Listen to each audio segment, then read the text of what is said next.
Pamiarsa pemerintah Kabupaten Buleleng Sumaken ring sejeroning mecikan kawentenan kabel-kabel udara sanenenten rapi inggian selantang margi utawi pemukiman. Penataan kemargian antuk ngemit keselamatan krame sepisanan mecikan wewidangan kota.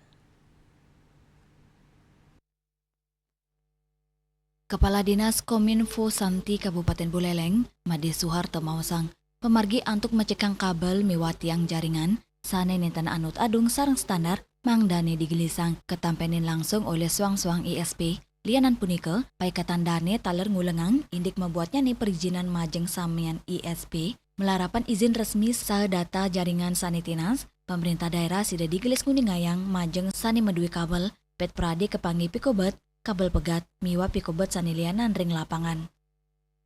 Lianan punike, perwakilan Abjatal Provinsi Bali, Gede Widiartame yang grebecik perkanti pantaraning pemerintah daerah sareng para penyedia layanan telekomunikasi.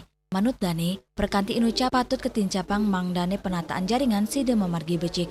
Indek pikobet sani kepanggi ring lapangan, Widiartame maosang ring perkantinyane utamanya nih indik pendataan person in charge ring suang-suang wawidangan. Yasari Yuli, Bali TV.